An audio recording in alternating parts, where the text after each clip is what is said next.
स्वागत है मेरे प्यारे बच्चों। आज का टॉपिक हम लोग का है परिवहन और संचार, और ये है मेरा तीसरा वीडियो। इससे पहले हमने सड़क मार्ग के बारे में पढ़ लिया था, पाइपलाइन के बारे में पढ़ लिया था, और अब हम लोग पढ़ेंगे किसके बारे में? तो अब हम लोग पढ़ेंगे, आज मेरा टॉपिक रहेगा जल मार्ग। ठीक है, तो आज हम लोग जल मार्ग के बारे में पढ़ेंगे। और जल मार्ग के बारे में क्या पढ़ना है हम लोग को? सबसे बड़ी चीज़ कि जल मार्ग जो है हमारे इस धरती पर, जल मार्ग जो है एक वो चीज़ है जो कहीं ना कहीं जिससे बहुत सारा खोज और आविष्कार जुड़ा हुआ है। कहिए कैसे?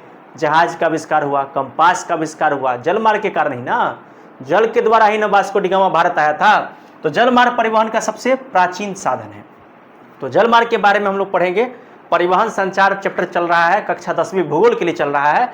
3 वीडियो हम पहले ऑलरेडी 2 वीडियो डाल चुके हैं, 2 या 3, और ये मेरा उस चैप्टर का चौथा वीडियो है। मैं एक एक पार्ट करके एक एक मार्ग के बारे में आपको पढ़ा रहा हूँ। तो आप यहाँ देख सकते हैं कि परिवहन संचार एवं व्यापार में हम लोग किसके बारे में पढ़ेंगे? जलमार्ग के बारे में। जलमार्ग जो है परिवहन सबसे प्राचीन है, याद रखना है, सबसे प्राचीन साधन है। ठीक है, और साथ में प्राचीन समय से ही व्यापार और यात्रा के लिए इसका उपयोग जो है, जल का उपयोग किया जा रहा था समुद्र के माध्यम से।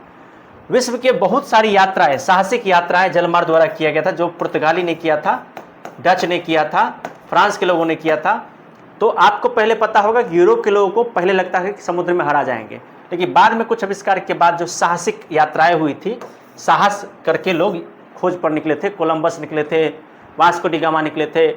तो प्राचीन समय से ही जलमार्ग का एक अलग महत्व है। अब जलमार्ग 2 तरह का होता है। एक क्या होता है हम लोग के बाबू? एक ऐसा जलमार्ग जो अपने ही देश के अंदर में हो जाए, ठीक है, उसको क्या कहते हैं? आंतरिक। और एक ऐसा जलमार्ग जिससे अपने ही देश नहीं बल्कि दूसरे देश में भी हम लोग जाते हो, व्यापार करते हो, उसको क्या कहते हैं? अंतर्राष्ट्रीय जलमार्ग। तो आप पहला टॉपिक समझ गए होंगे जलमार्ग क्या है।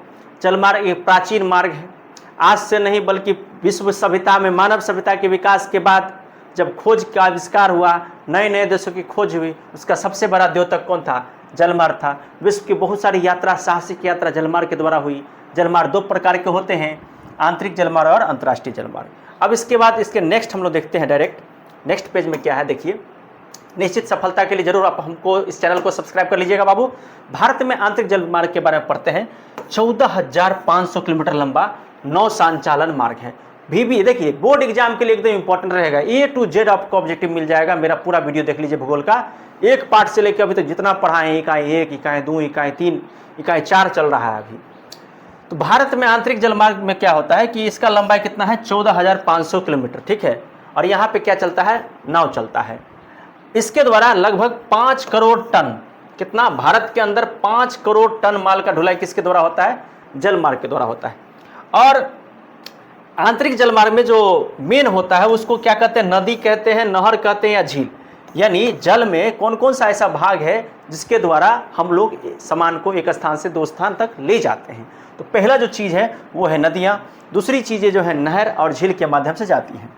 उसके बाद आपको याद रखना है कि भारत का आंतरिक जलमार्ग अभी विकासशील अवस्था में है। आप देखिए, विकसित और विकासशील 2 वर्ड है। ठीक है, विकसित और विकासशील, ये 2 बहुत ही अच्छा वर्ड है। विकासशील 2 बहुत ही अच्छा वर्ड है। विकसित का मतलब हो गया जो पहले से डेवलप हो चुका है, पहले से है, उसको कहते हैं विकसित। और जो अभी नया नया हो रहा है उसको क्या कहते हैं? विकासशील। तो ये आपको याद रखना है। टोटल ऑब्जेक्टिव में पूछेगा कितना लंबाई? 14,500। कितना माल ढुलाई होता है? 5 करोड़ टन। किसके द्वारा होता है? नदी, नहर, झील के द्वारा।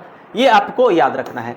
तीसरा जो हम लोग का पेज है, इसमें हम लोगों को क्या पढ़ना है देख सकते हैं आप। देखिए तीसरे पेज में हम लोग को क्या पढ़ना है बाबू? देखिए, आंतरिक जलमार्ग का विकास इतिहास है। इसका एक अपना विकास है। अब कब, कहाँ, कैसे, क्या बना था, इसको पढ़िए। 1806 सबसे पहला डेट याद रखना है। 1806 1806 बंकिंघम में नहर बनाया गया था और गोदावरी और कृष्णा नदी को जोड़ा गया था। पूछेगा गोदावरी और कृष्णा को किसके द्वारा जोड़ा गया? बकिंघम याद रखना है। और इसकी कुल लंबाई कितनी थी? 720 किलोमीटर। 1806 की घटना। अब है 1952 की घटना। गंगा ब्रह्मपुत्रा जल परिवहन, गंगा को नदी को ब्रह्मपुत्रा से जोड़ा गया। इसके लिए एक बोर्ड की स्थापना हुई थी। ये असम, पश्चिम बंगाल, बिहार, यूपी, इसमें 4 राज्य जो थे शामिल थे। यानी असम, पश्चिम बंगाल, बिहार और यूपी, इन दोनों को कनेक्ट किया गया था, जिसका नाम था गंगा ब्रह्मपुत्रा जल परिवहन। और इसमें एक बोर्ड की स्थापना हुई थी और माल ढोने के लिए, यात्री को ढोने के लिए इस बोर्ड की स्थापना की गई थी। तो पूछेगा गंगा ब्रह्मपुत्रा जल परिवहन बोर्ड की स्थापना कब हुआ था? 1952। अब उसके बाद देखिए 1960 में क्या हुआ था, ध्यान से देखिए 1960 में क्या हुआ था, ध्यान से देखिएगा बाबू। 1960 में क्या हुआ था, तो गंगा नदी में यातायात सर्वेक्षण का सुझाव, यानी गंगा नदी में यात्रा हो सकता है, इसके लिए सर्वेक्षण किया गया कि किस तरह गंगा नदी में हम नाव चला सकते हैं, जहाज चल सकता है, सामान ढो सकता है, उसका सर्वेक्षण किया गया। कोनो रेल बनता है, सड़क बनता है, रेल लाइन, तो पहले उसका सर्वेक्षण होता है, जगह का पता लगा लेता है, तब कहता है सरकार को हाँ यहाँ से ये दूरी इतना लोग है, यहाँ पर ये जरूरी है, तो पहले सर्वेक्षण होता है। तो कब सर्वेक्षण हुआ था? 1960 में। कहाँ पे हुआ था? गंगा नदी में हुआ था। अब इसके बाद हम लोग को नेक्स्ट देखिए क्या पढ़ना है। नेक्स्ट पढ़ना है हम लोग को डायरेक्ट कि हमारे चैनल का नाम है देसी गुरुजी, जरूर आप लोग सब्सक्राइब कर लीजिएगा, प्यारा सा कमेंट करते रहिएगा। अब है भारतीय अंतर्देशीय जलमार्ग प्राधिकरण, जिसका नाम है IWAI। इसके देखिए ये भारतीय अंतर्देशीय जलमार्ग प्राधिकरण, ये क्या होता है? तो देखिए अंतर्देशीय मतलब क्या होता है? माने अंतर्देशीय माने क्या होता है? देशों के बीच। अंतर्देशीय माने देशों के बीच। इसकी स्थापना कब हुई थी? 27 अक्टूबर 1986 को बना था। क्यों बना होगा? आपको मालूम है, जलमार्ग है, वस्तु को ढोने के लिए, व्यापार वाणिज्य को बढ़ाने के लिए। इसका मुख्य काम क्या था कि जितना भी जलमार्ग है देश में, उस सब का डेवलपमेंट किया जाए, उस सब का रख रखाव किया जाए, और सब पे नियम जो है, नियम कानून बनाएगा कौन? तो भारतीय अंतर्देशीय जलमार्ग प्राधिकरण। यानी इसका काम है, जैसे रोड कोई बनाता है ना, रेल लाइन कोई कंपनी बिछाती है ना, वैसे पनिया में जो गरिया जाएगा उसका सारा नियम कानून सब कुछ बनाता कौन है? भारतीय अंतर्देशीय जलमार्ग प्राधिकरण। ये स्थापना कब हुआ था? 27 अक्टूबर 1986। मुख्यालय इसका कहाँ है? नोएडा, उत्तर प्रदेश में। अब इसका पूछेगा क्षेत्रीय कार्यालय कहाँ कहाँ है, तो देखिए इसका क्षेत्रीय कार्यालय कहाँ कहाँ यहाँ दिया हुआ है। पटना में है, कोलकाता में है, गुवाहाटी में है और कोची में है। 4 जगहों पर जो है इसका क्षेत्रीय मुख्यालय है। आपके एग्जाम में पूछ देगा बाबू, पूछ देगा, इसलिए इसको याद रखना है, ठीक है। इस सब ऑब्जेक्टिव में एकदम भर भर के पूछता है। अब बच्चा कहता है सर जी कहाँ से पूछा था, पता नहीं चल रहा है। ले पढ़ो, पढ़ बढ़िया से। इसके बाद देखिए, इसके बाद क्या है? इसके बाद जो हम लोग का टॉपिक है कि भारत के राष्ट्रीय जलमार्ग। देखिए राष्ट्रीय जलमार्ग को NW करके लिखा जाता है। जैसे आपको याद होगा कि हम लोगों को जो नेशनल हाईवे करके होता है, वैसे ही नेशनल वाटरवे भी होता है। NH मतलब हो गया राष्ट्रीय राजमार्ग, माने सड़क। NW माने हो गया जलमार्ग। तो NW1, NW2, NW3। तो आपको पूछेगा एग्जाम में बउआ, देखिए लघु तरीके में, कि भारत के किन्हीं, क्या पूछेगा? भारत के किन्हीं 3 राष्ट्रीय जलमार्ग का नाम लिखे। एकदम पूछेगा। पहला जलमार्ग देखिए, संख्या 1 इलाहाबाद से हल्दिया, लंबाई याद रखिए 1620। अरे भाई याद करो, ऑब्जेक्टिव भी है, सब्जेक्टिव भी है। इलाहाबाद से हल्दिया, लंबाई 1620 किलोमीटर, सबसे लंबा जलमार्ग। दोसर जलमार्ग सदिया से धुबरी, ब्रह्मपुत्रा नदी पर है, लंबाई कितना है? 891। किस किस को जोड़ता है? भारत बांग्लादेश दोनों उपयोग करते हैं इसका, याद रखना है। सदिया से धुबरी। पहला इलाहाबाद से हल्दिया, सदिया से धुबरी, 2 हो गया। तीसरा क्या है? कोल्लम से कोटापुरम, राष्ट्रीय जलमार्ग 3, कोल्लम से कोटापुरम। ऑब्जेक्टिव में पूछ देगा, निश्चित देखिएगा, फंसिएगा आपने, नहीं पढ़िए। लंबाई 205 किलोमीटर। इसके पश्चिम में तट में एक नहर बनाया गया है, जिसकी लंबाई है 205। ये नहर की तरह है, और राष्ट्रीय जलमार्ग संख्या 3 इसका नाम है, ठीक है। अब इसके बाद देखिए क्या है, इसके बाद हम लोग का अगला देखिए 4-5 पढ़ना होगा। देखिए 3 को पढ़ लिए, चौथा और 5वां याद रखिए। चौथा जो है कहाँ है? गोदावरी और कृष्णा नदी पर बना गया है। इसकी लंबाई कितनी है? 1095। और ये आंध्र प्रदेश, तमिलनाडु, पुडुचेरी 3 गो राज्य को जोड़ता है आपस में, दक्षिण में। ये दक्षिण में है, याद रखिएगा। 5वां जो राष्ट्रीय जलमार्ग है, east coast canal, Mahanadi delta, ये दोनों को जोड़ती है। इसकी लंबाई कितनी है बाबू रे? 623। ये कहाँ पर है? उड़ीसा में है। कहाँ पे है बाबू रे? उड़ीसा में।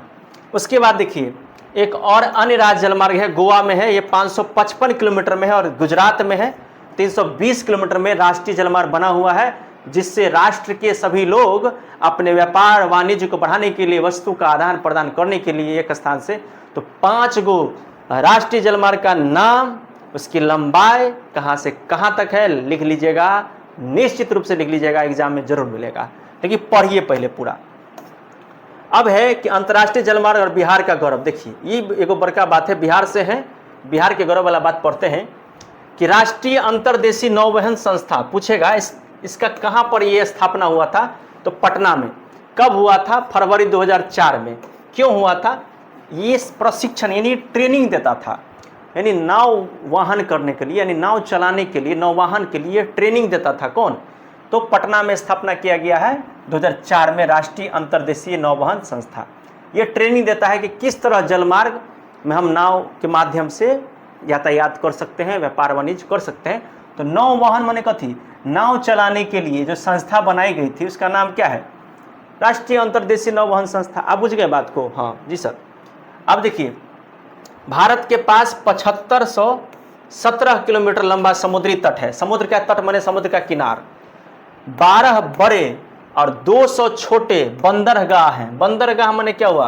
पोर्ट इसको कहते हैं। समुद्र के कात में जहां वस्तु उतरता है उसको कहते हैं पोर्ट। पूछेगा भारत में क्या गो बड़का है बंदरगाह? 12 गो। क्या गो छोटका? 200।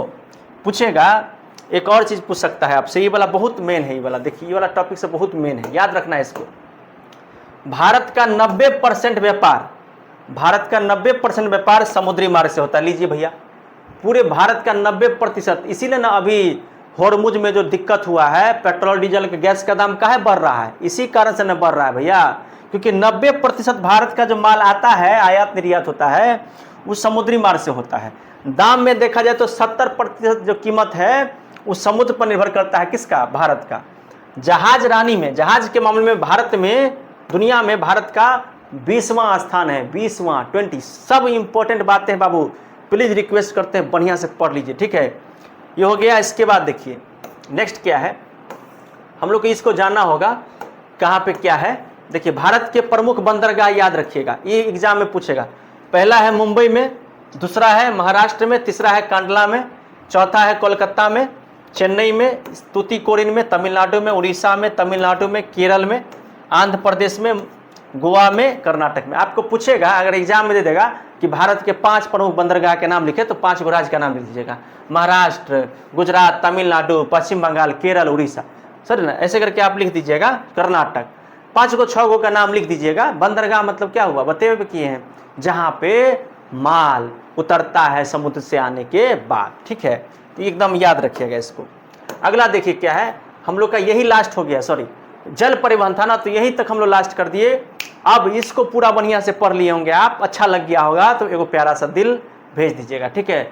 फिर मिलेंगे नेक्स्ट वीडियो में संचार को लेकर के अगला वीडियो में, ठीक है। तब तक के लिए जय हिंद।